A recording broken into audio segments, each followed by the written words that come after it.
اللہ تبارک و تعالیٰ نے قرآن پاک میں جگہ جگہ کئی آیات میں خوف خدا کا حکم ارشاد فرمایا ہے۔ جیسے اللہ تبارک و تعالیٰ نے ارشاد فرمایا یا ایھا الذین آمنوا اتقوا اللہ حق تقاتہ ولا تموتن الا وانتم مسلمون۔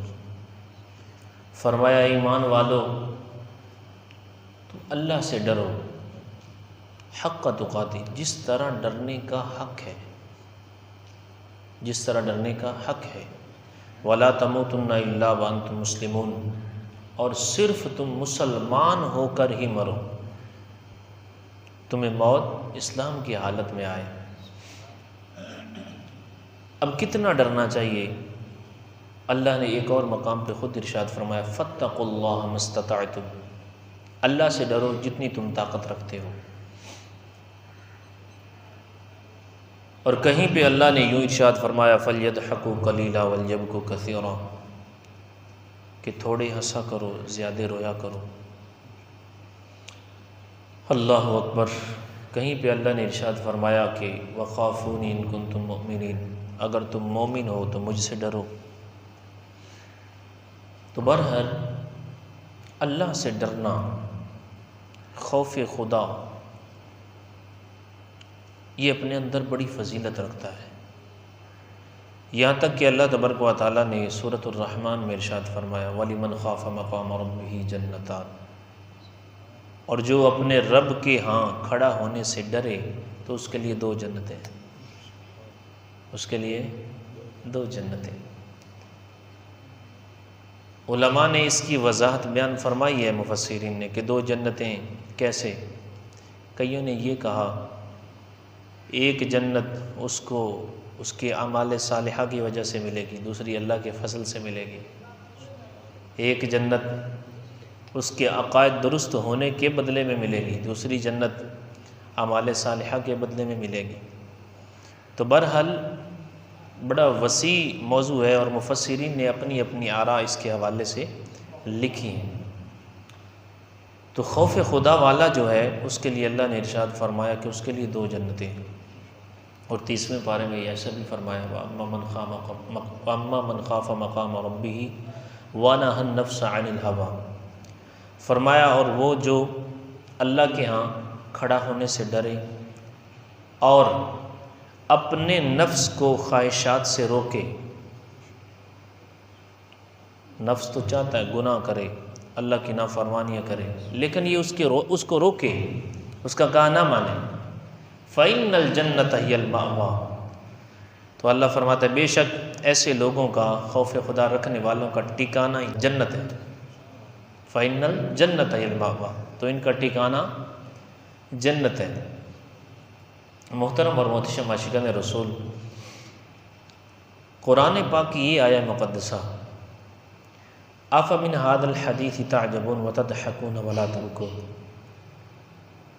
اور کیا تم اس بات سے تعجب کرتے ہو، وَتَضْحَكُونَ وَلَا تَبْكُونَ، اور ہنستے ہو روتے نہیں ہو۔ اس کا جب نزول ہوا تو اصحاب صفہ، وہ مبارک صحابہ کی جماعت جو سرکار کی بارگاہ میں رہتے، علم دین سیکھتے، قرآن پڑھتے، احادیث مبارکہ یاد کرتے، تو انہوں نے زارو قطار رونا شروع کر دیا۔ ان کے ساتھ سرکار نے بھی رونا شروع کر دیا۔ جب انہوں نے سرکار کو دیکھا وہ مزید اور رونے لگ گئے، اور انہوں نے رونا شروع کر دیا۔ تو میرے آقا علیہ الصلوۃ والسلام نے ارشاد فرمایا کہ جو خوف خدا میں روتا ہے اسے جہنم کی آگ نہیں جلائے گی، اسے جہنم کی آگ نہیں جلائے گی۔ اب خوف خدا سینے میں رکھنا، ہمیں کیسے پتہ چلے گا کہ ہمارے اندر خوف خدا آ گیا ہے، کہ میں اللہ سے ڈرنے والا ہوں، میں اللہ سے ڈرنے والا ہوں؟ ہمیں کیسے پتہ چلے گا؟ کون سا ایسا پیمانہ ہے ہمارے پاس؟ میں چند مثالیں آپ کو عرض کرتا ہوں۔ اللہ نے فرمایا یا ایھا الذین آمنوا اتقوا اللہ حق تقاتہ، کہ اے ایمان والو اللہ سے ڈرو جیسا ڈرنے کا حق ہے، حق تقاتہ، جیسا اس سے ڈرنے کا حق ہے۔ حضرت داؤد علی نبینا وعلیہ الصلاۃ والسلام، اللہ کے نبی، ایک مرتبہ آپ کے اوپر خوف خدا کا ایسا غلبہ ہوا، ایسا خوف طاری ہوا کہ 40 دن آپ سجدے میں رہے۔ کتنے دن؟ 40 دہاڑے، اور زاروں قطار روتے رہے۔ علماء نے لکھا، صلحاء نے لکھا، صوفیاء نے بیان کیا، اتنے روئے کہ آپ کی آنکھوں سے نکلنے والے جو آنسو تھے، جو وہ پانی تھا، وہ آس پاس بہتا رہا، اس پانی کی وجہ سے سبزہ اگ گیا، اس جگہ تے سبز گھاس اگ پیا۔ 40 دن روتے رہے۔ یہ ہے مثال حق کا تقاتی۔ اللہ نے فرمایا کیا ایمان والو اللہ سے ڈرو جیسے ڈرنے کا حق ہے۔ حضرت ابراہیم خلیل اللہ علیہ نبینا علیہ الصلوۃ والسلام، خلیل اللہ، آپ کا لقب ہے خلیل اللہ، اللہ کے دوست، اللہ کے پیارے دوست۔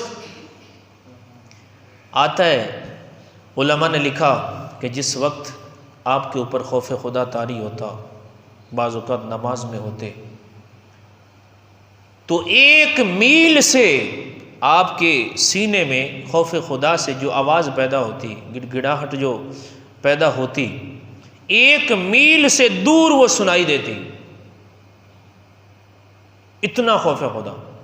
اور بعض اوقات پھر حضرت جبریل امین آتے، عرض کرتے کہ اے اللہ کے پیارے خلیل، اللہ فرماتا ہے کیا کبھی تم نے دیکھا ہے کہ کوئی دوست اپنے دوست کو عذاب دیتا ہو؟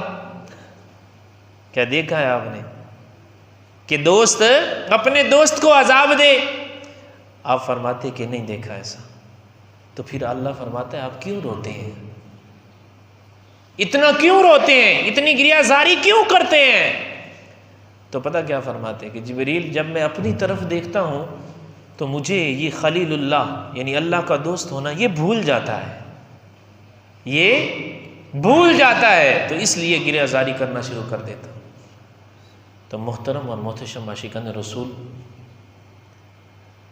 ایک تو خوف خدا ہمارے اندر اس لیے پیدا نہیں ہوتا کہ ہم اللہ کی خفیہ تدبیر سے ڈرتے نہیں ہیں، یعنی ہمارے بارے میں اللہ کی خفیہ تدبیر کیا ہے، آنے والے وقت میں ہمیں کیا ہوگا، سمجھ آ رہی؟ اور یہ بات ذہن میں رکھیے، علماء نے بیان فرمایا ہے کہ اللہ کی خفیہ تدبیر سے نہ ڈرنا یہ کبیرہ گناہ ہے، بہت بڑا گناہ ہے۔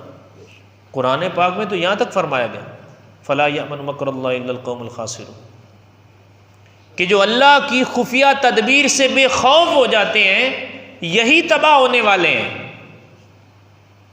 تفسیر روح المعانی میں لکھا ہے کہ جب شیطان مردود کیا گیا، لعنت کی گئی، اللہ نے اس کو دھتکار دیا، تو اس وقت حضرت جبرائیل اور حضرت میکائیل انہوں نے زاروں قطار رونا شروع کر دیا۔ نورانی فرشتوں کی جماعت کے سردار زاروں قطار روتے رہے، زاروں قطار روتے رہے۔ اللہ نے فرمایا تم کیوں روتے ہو دونوں؟ تو عرض کرنے لگے یا اللہ، ہم اس لیے روتے ہیں کہ شیطان ہمارے فرشتوں کے اندر رہتا تھا، اتنی عبادتیں، اتنی ریاضتیں، اور اس نے حضرت آدم علیہ السلام کو سجدہ نہ کیا تو لعنت کی گئی، اس کے اوپر دھتکار دیا گیا۔ ہم اس لیے روتے ہیں کہ ہمارے بارے میں اللہ کی تیری خفیہ تدبیر پتہ نہیں کیا ہے۔ تو اللہ نے فرمایا ہاں مجھے یہ پسند ہے، میری خفیہ تدبیر سے ڈرتے رہو، ہمیشہ ڈرتے رہو۔ ڈرنا چاہیے، اللہ کی خفیہ تدبیر سے ڈرنا چاہیے۔